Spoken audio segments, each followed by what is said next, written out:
Hola, buenas tardes. De nuevo en Café con Col. Por supuesto, tomando un café Victoria de su propia cosecha. Yo en este caso estoy tomándome hoy un americano sin azúcar y está brutal de verdad. Estamos en el Centro de Artes Integradas, un sitio que es no solo para aprender, sino para descansar. Parece mentira, pero cuando uno entra al Centro de Artes Integradas, uno como que se relaja, ¿no? Les sugiero y les pido por favor que se suscriban a nuestro canal de YouTube Café con Col. Hoy tenemos una invitada de lujo, puedo decir de lujo, porque yo siento te siento muchísima admiración por la persona que ahorita me acompaña, por muchísimas razones. Pero la principal es la que, bueno, lo principal es lo que ella nos va a contar y no lo que yo le voy a decir de ella. Su nombre, Astrid Bastida, su puesto es comunicadora social, especializada en audiovisual y tiene la misma pasión que yo, enseñar. Sigue Astrid, bienvenida a Café con Col y quisiera que empezáramos con tu carrera, es decir, quisiéramos que empezáramos cuando eras estudiante. ¿Cómo hiciste? Fue lo que hiciste? ¿Cómo lograste graduarte? ¿Cómo empezaste a ser profesora? Bueno, a ver, en primer lugar, muchísimas gracias por la invitación. Tú dices que me admiras, pero la que te admira soy yo. Además, estar acá después de saber a cuántas personas y maestros has invitado, pues el privilegio es todo mío. Eh, ¿Cómo empezar? Como dices, soy comunicadora social, siempre lo tuve súper claro. De niña nunca quise ser veterinaria, ni siquiera maestra, fíjate, las vueltas que da la vida. Ni doctora, yo siempre supe que quería hacer, comunicar, digamos así, ¿no? Solo que, bueno, no le supe poner nombre hasta ya quizás la adolescencia, pero siempre estuve muy claro. De hecho, mi apuesta fue en presentar en universidades, fue súper, o sea, yo sabía que quería estudiar esto, presentar en la Central y la Católica, comunicación mi primera opción, artes era mi segunda, decidí estudiar en la Católica y comencé. Comencé en el 2007, me gradué en el 2012. Y bueno, sí, hay una época de mi vida que recuerdo con absoluto cariño, fue mi época de estudiante.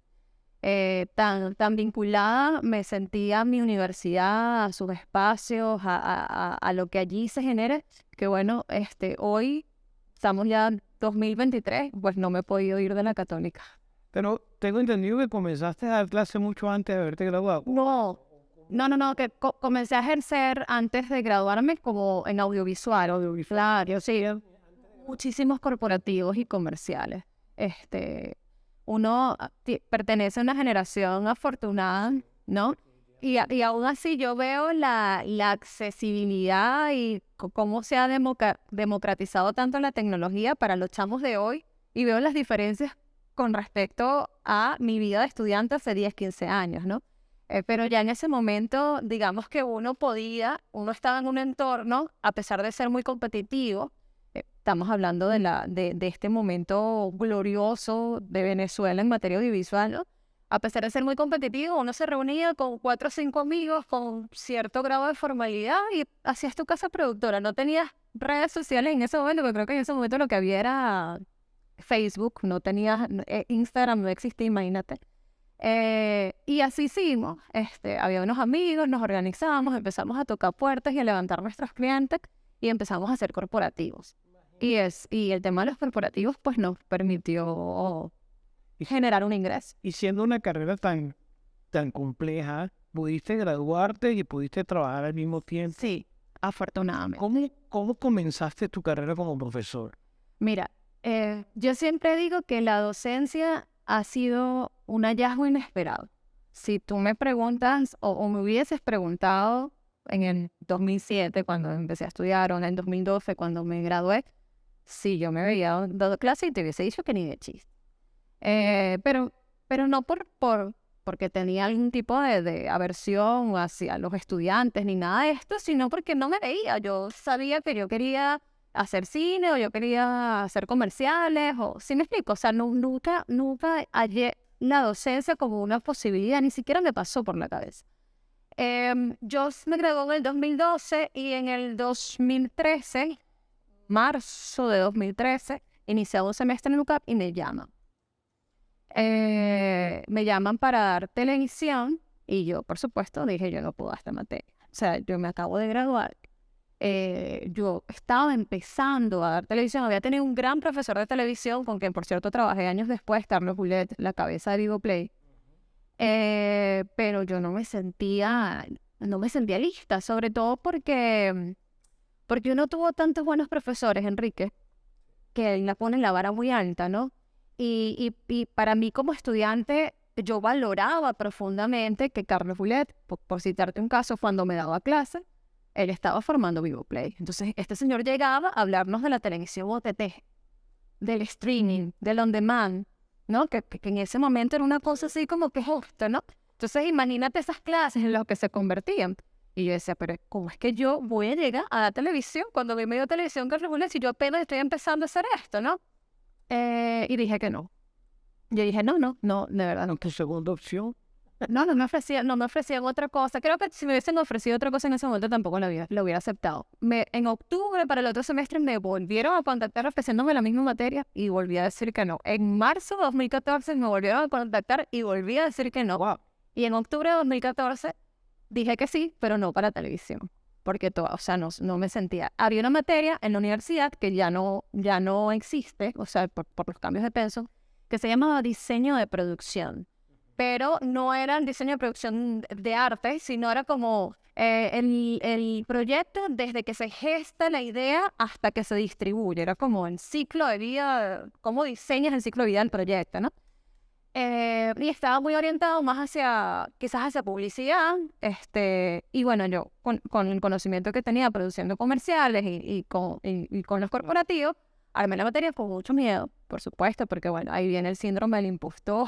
Ahí vienen todas tus referencias de esos grandes profesores que tuviste.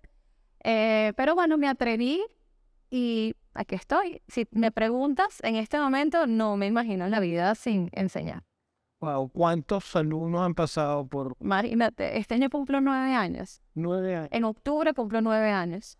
Has innovado, has hecho propuestas interesantes a nivel de educación. Y eso es una de las cosas que a mí me llama muchísimo la atención. Le has propuesto a los alumnos una cantidad de retos, le has puesto a los alumnos una cantidad de retos que ellos han obviamente sentido como una obligación y lo han hecho con una pasión extraordinaria. Es la diferencia también tal vez con otros profesores, ¿no? Y lo que se siente es que todo el mundo dice, wow, con Astrid, ¿no? También sé que tienes un evento muy importante que realizas porque es como para, ¿cómo se llama? Prácticamente darle la calidad que los alumnos quieren de los proyectos que ellos realizan. ¿Cómo ejecutas tú todo ese proceso educativo para que los alumnos se sientan que realmente están en el medio que quieren estar? Bueno, nuevamente aquí te diría que inspirado por mis mentores, ¿no? La importancia de haber tenido grandes profesores. Hay alguien que yo siempre tengo que mencionar porque la admiración es absoluta y el agradecimiento es para toda la vida, que es Alex Méndez Giner, que fue mi mentor. En este momento Alex está en la Universidad de Syracuse, en la Facultad de Artes. Él fue mi profesor de cine. Y la pasión con la que enseñaba Alex, el tema de que Alex venía a darnos clases y el día anterior había grabado un comercial y ese día la clase se convertía en un estudio de casos, ¿no? De lo que había pasado, pero no desde la prepotencia de yo hago y tú no, sino desde la humildad de yo comparto lo que sé contigo. Entonces creo que un poco motivada por él, sobre todo, como profesor de la especialidad, por otra gente como Carlos Boulet, por otro gran profesor que tuve, Alfredo Correia, gran director de arte, por cierto, mi profesor más joven, y paradójicamente, digo paradójicamente porque uno asocia la docencia con de repente una brecha generacional muy amplia, pero fue uno de mis mejores profes. Inspirado un poco por eso, pues me he preocupado por ejercer lo más que he podido para justamente poder llevar al salón de clase una experiencia lo más real posible. Creo que la academia, si bien muy valiosa, a veces pues por los calendarios tan ajustados, los tiempos, la burocracia, disfraza un poco la enseñanza con artilugios que no corresponden propiamente a lo que se vive en la vida real. Y pasaba mucho, puede pasar que como estudiante tú vivas una cosa en el salón y cuando llegas, oye, la vida real es así, ¿no? Y es justamente lo que yo quiero evitar, porque muchos profes me lo evitaron, ¿no? Y quizás es mi manera de agradecérselos, de honrar todo lo que ellos me entregaron y de honrar a la universidad, que para mí ha sido un espacio de posibilidades infinitas. Entonces, pues allí eso es lo que procuro, ¿no? Como desdibujar un poco los límites entre el negocio y la academia y darse cuenta que son dos espacios que se complementan, que se retroalimentan, y a partir de eso diseñar un programa de aprendizaje y de evaluación que represente para los estudiantes una experiencia muy parecida a lo que ellos vivirían una vez que ejercen. Ese diseño, cuéntanos un poco más acerca de ese diseño. Tienes un tip ahí que me gustó muchísimo, que es el hecho de compartir. Es decir, tú compartes, no es que solamente educas, sino compartes todo el aprendizaje, y eso es importante. Explícanos un poco el diseño ese de educación, porque tengo entendido que tus clases son prácticamente prácticas, generas una cantidad de ideas, comienzas desde cero, es decir, los estudiantes están en la obligación de escribir, los estudiantes están en la obligación de pasar por todas las etapas de producción, si es necesario, e inclusive lo más bonito de todo es que están tienen derecho de poder participar en el evento. Claro. Explícanos primero cómo es ese proceso, porque me gustaría muchísimo también saber cuál es la actitud de ciertos estudiantes, si todos se portan igual o todos dicen, wow, esto es demasiado para mí, o todo lo contrario, quieren cambiar todo porque sienten que estamos obsoletos. Explícanos primero el proceso. Sí, bueno, hay de todo, ¿no? Creo que uno de los grandes aprendizajes que te da la docencia es la diversidad de gente que hay, ¿no? Y cómo debe ser empático, tolerante ante esa diversidad.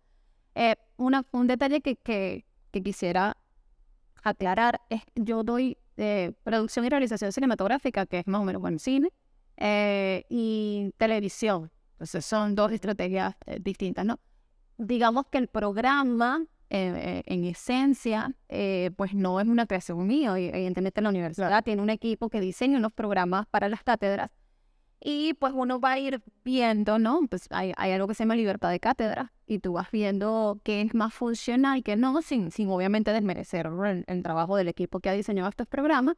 Pero ciertamente en un mundo tan cambiante como el nuestro, pues te das cuenta que tienes que ir incorporando, nuevos contenidos, y de pronto hay contenidos que tienes que fusionar. En el caso de cine, producción y realización cinematográfica, pues los muchachos tienen, te voy a contar justamente la experiencia reciente que tuve, que es lo que hago siempre o casi siempre.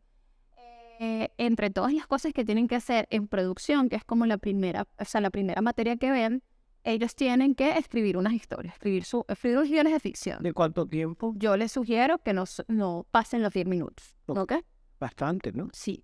Evidentemente, ellos se supone que tienen en la materia, ven clases de guión, y se supone que si ellos vienen además de la concentración de guionismo, pues están mucho más dotados de conocimiento. Si no vinieran de guionismo, tienen unas materias de ciclo básico alusivas a guión. Entonces, digamos que no es gente que viene sin preparación alguna, ¿no? Ya tienen conocimiento. Ellos escriben estas historias. Por ejemplo, este semestre que pasó se generaron 9 guiones. Esos 9 guiones... ¿De cuántos alumnos? Yo tenía un grupo de 45. 45. Sí, en un grupo grandísimo. Normalmente esos guiones se trabajan pero no, yo normalmente trato de que sean en parejas o individuales, pero yo evidentemente no podía corregir 45 guiones, porque no me da el tiempo, ¿no? Pero esta materia normalmente es de 25 o 30 personas y me inscribieron 45. Entonces, ante el desafío, pues reajustamos, ¿no?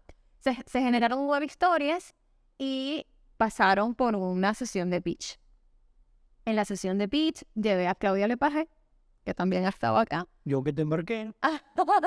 Tú que me embarcaste. Entonces le dije a Jorge Roy, actor, periodista cinematográfico, y le dije a José Manuel Suárez, como actor, como director de teatro. Al final, pues digamos que todo está allí complementado.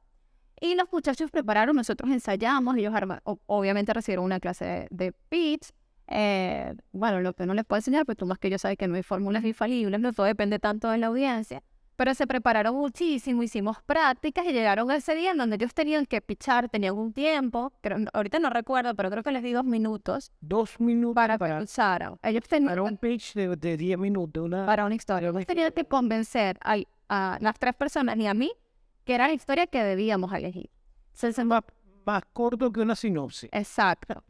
Entonces, nada, hicimos la sesión, fue súper chévere, el jurado daba el feedback y al final tuvimos que deliberar entre nosotros 4. La idea es que se eligieran 3 cortos y al final decidimos elegir 2 y que entre los mismos estudiantes eligieran el tercero. Uy, Entonces, bueno, se eligieron 3 cortos que fueron Dogma, Transporte Público se llamaba el otro, y el que eligieron entre ellos se llamaba Saúl. Eso fue en julio. Y a partir de ese momento se empezaron a desarrollar. O sea, que esa es otra cosa que yo noto mucho que académicamente se olvida.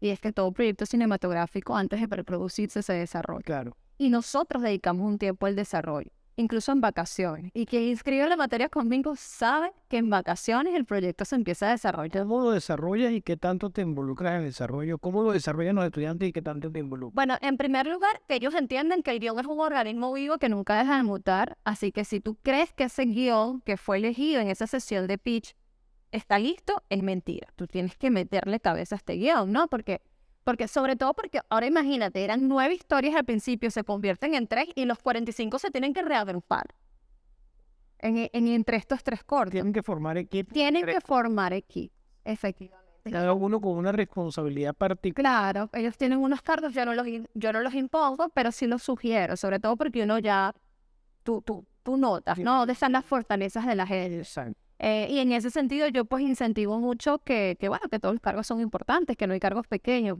Es muy común cuando los chamos están estudiando, yo lo sé porque yo lo viví, yo también pasé por eso, que tú o quieres ser director o quieres ser productor. Bueno, normalmente la gente le huye a la producción, pero hay muchos que sí, que quieren ser productor, y si no, director de foto, pero cualquier cosa que sea asistente, o sea, y no entienden, ¿no? La importancia, por ejemplo, de un asistente de producción o de un asistente de dirección, o sea, entonces allí yo trato de aterrizar esos egos un poco, que son normales que los haya, somos humanos, estamos ávidos de mundo en ese momento cuando estamos estudiando, y pues ellos entienden que hay personas que por sus características deben asumir las jefaturas de producción y otros no, y eso no los hace menos importantes. Entonces, en toda esta fase de desarrollo lo que hacemos es trabajar el guión, preparamos un pitch deck, un dossier del proyecto, La línea de producción o la guía de producción. ¿no? Y sobre todo para empezar a buscar el dinero para hacer el proyecto, Financiamiento. para buscar financiamiento. Yo los pongo a buscar financiamiento, ellos hablan con empresa privada, ellos hablan con potenciales financistas y efectivamente levantan su plata, la levantan. O sea, estos 3 cortos levantaron su plata. Ellos asumen ese riesgo ellos saben que tienen que asumir ese riesgo desde el primer día de clase. Sí, Pero ustedes vinieron aquí a producir. sí, bueno, también claro, como te digo, ya yo llevo casi 9 años, ya eso ya eso se dice en pasillos, así como dicen de mí, dirán de otros profes. O sea, ya la gente sabe a qué se tiene que atener cuando, y ojo, no lo digo como una amenaza, sino que tú sabes, bueno, mira, con Mastri sabes que tienes que levantar el financiamiento, que hay unos estándares, porque sí considero que soy exigente, porque es que no, ¿para qué mentirte?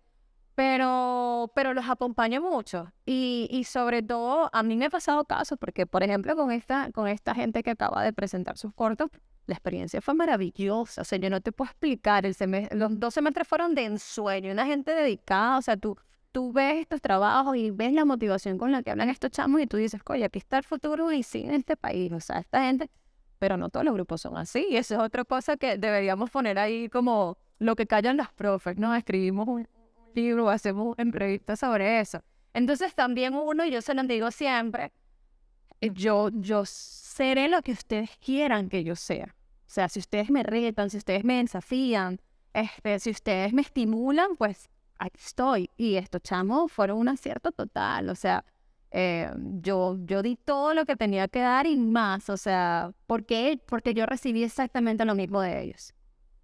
Ok, vamos a parar un segundo, vamos a tomar un poquito de café Victoria, y vamos a la segunda parte, porque yo quiero conversar ya de la segunda etapa.